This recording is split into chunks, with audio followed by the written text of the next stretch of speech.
Como una especie de oasis en medio de la Cuaresma, aparece la figura de José, el hombre del silencio.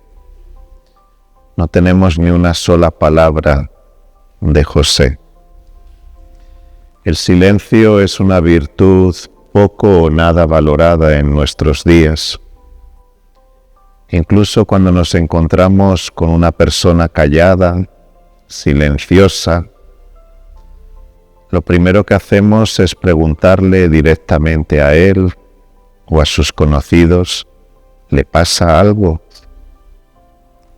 Porque en nuestra sociedad no hay lugar para el silencio.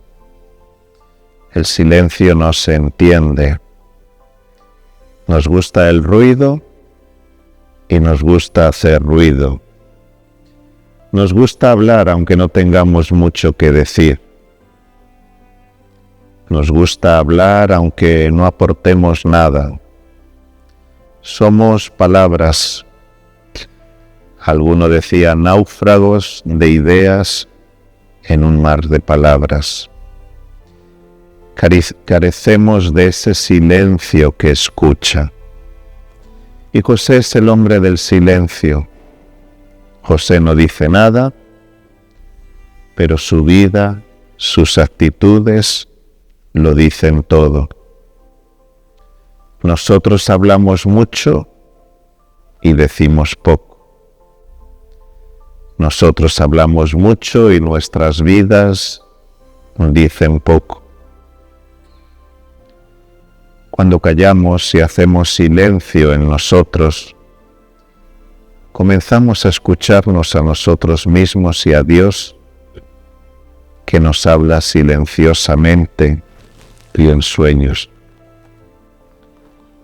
Pero José no es un hombre callado porque no tiene nada que decir, porque el pobre no tiene expresión, porque es un pobrecito introvertido, un bicho raro que no habla.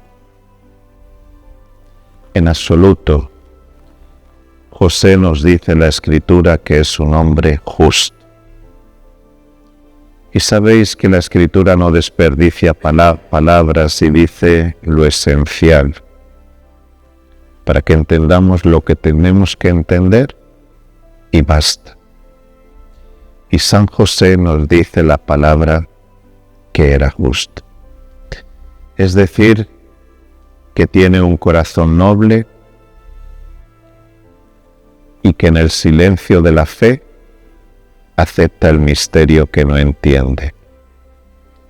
Es el hombre respetuoso con el misterio, el hombre respetuoso con la persona de María, el hombre que cree sin entender y se fía de la palabra de Dios.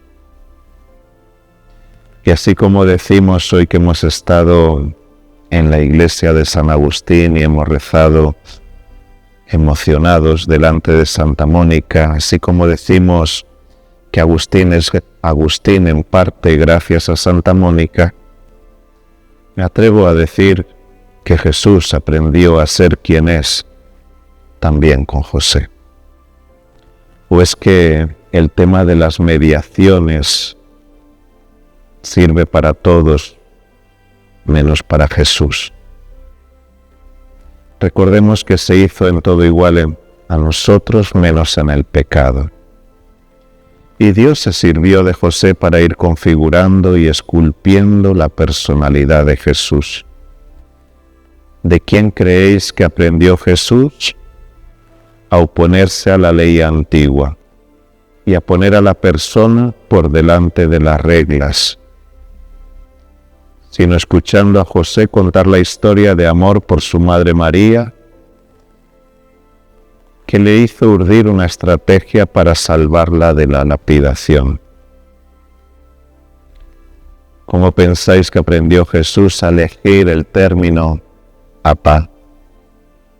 Esa palabra tan familiar de hijos, tan exclusiva, de un ambiente de cariño, sino delante de aquel hombre de ojos y de corazón profundos. Los judíos ni se atrevían a pronunciar el nombre de Dios. Y Jesús lo llama papaíto. Con toda seguridad Jesús fue descubriendo en el rostro de José un reflejo del rostro de su Padre Dios. Y fue descubriendo en las actitudes que brotaban del corazón de José la bondad del Dios amor. Todos nosotros estamos puestos por Dios a través de las distintas mediaciones humanas. Un capítulo me puso ahí, una asamblea, un consejo pleno, un consejo provincial. ¿Para qué? Para ser custodios de una porción de personas.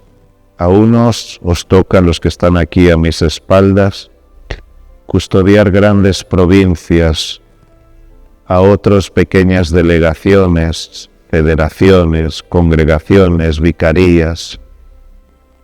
No importa el número, importa reconocer que Dios nos ha puesto ahí, no para ser gestores de una administración o de algunas obras. Dios nos ha puesto al frente de nuestros hermanos para ser referentes y para que nuestra vida y testimonio apunte para Dios, para que los religiosos vean en nosotros como Jesús fue viendo en José un reflejo del rostro de Dios.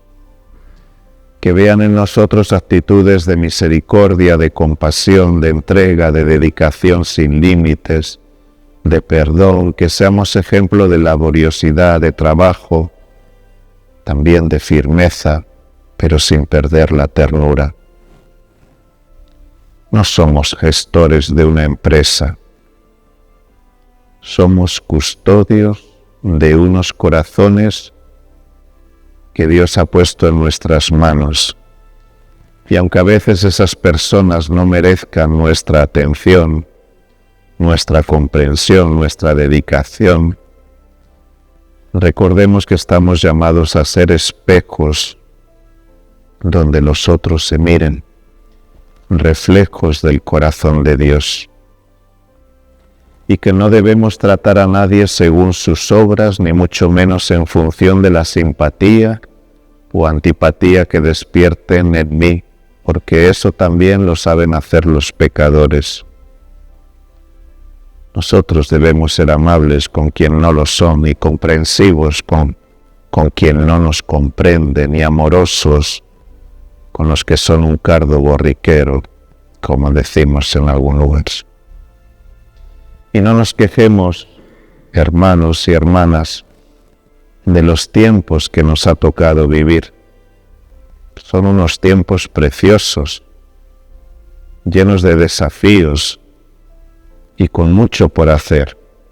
Y sobre todo, porque es el tiempo de Dios, el aquí y ahora de Dios.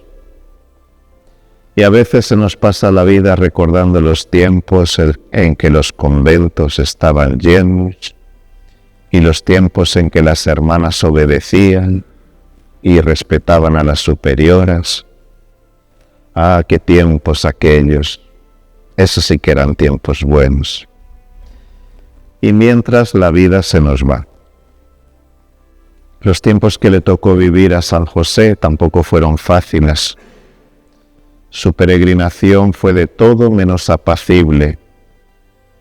Tuvo que andar por caminos desconocidos, llenos de incertidumbre y de peligros.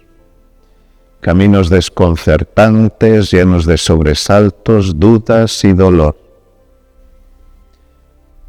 Solo logró transitar por esos caminos porque puso su confianza y su esperanza en el Señor. Porque sin esperanza es imposible transitar por esos caminos que Él transitó. Aprendamos de Él a no quejarnos, a actuar cuando hay que hacerlo y Dios nos lo pide, y a no perder la confianza en el Señor, poniendo en Él toda nuestra esperanza. Y un último aspecto que me gustaría destacar en la vida de San José es su capacidad para soñar el sueño de Dios. pudo acoger los sueños de Dios porque estaba abierto a Dios y muy conectado, muy en sintonía con Él. San José fue un soñador, pero no un iluso que vive fuera de la realidad. Los sueños, dice el poeta Shakespeare, están hechos de esperanza. Yo le pido a Dios que nos revele sus sueños a nosotros, como familia Agustino Recoleta, que seamos capaces de soñar sus sueños y de juntos ponernos manos a la obra para hacerlo realidad entre todos. El Papa Francisco nos anima a no perder la capacidad de soñar, la capacidad de abrirnos al mañana con confianza a pesar de las dificultades que puedan surgir. Dice, no pierdan la capacidad de soñar el futuro, soñar nuestra familia, sobre nuestros hijos, sobre nuestros padres, y preguntarnos qué quiere Dios para nosotros. No perdáis la capacidad de soñar, porque soñar es abrir las puertas al futuro. Hermanos, hermanas, no seamos administradores de miedos, sino promotores de sueños. A veces en las provincias, en las federaciones, en las vicarías, en las delegaciones, en los monasterios, nos dedicamos a administrar contingencias, precariedades, limitaciones. Hay que hacerlo, claro que sí, porque tenemos una responsabilidad sobre todo eso, pero como José tenemos que soñar, sin ser ilusos. Soñar con los pies en el suelo y contar con que Dios, y contar con Dios para que con los 5 panes y 2 peces que tenemos, puestos con confianzas en sus manos, Él pueda seguir multiplicando nuestra pobreza y convirtiéndola en abundancia. Soñar es cosa de valientes, exige mucho coraje, mucha audacia, pues seamos valientes, hermanos y hermanas, y soñemos juntos para que nuestra familia, el sueño que Dios nos tiene reservado, se haga realidad. Que así sea.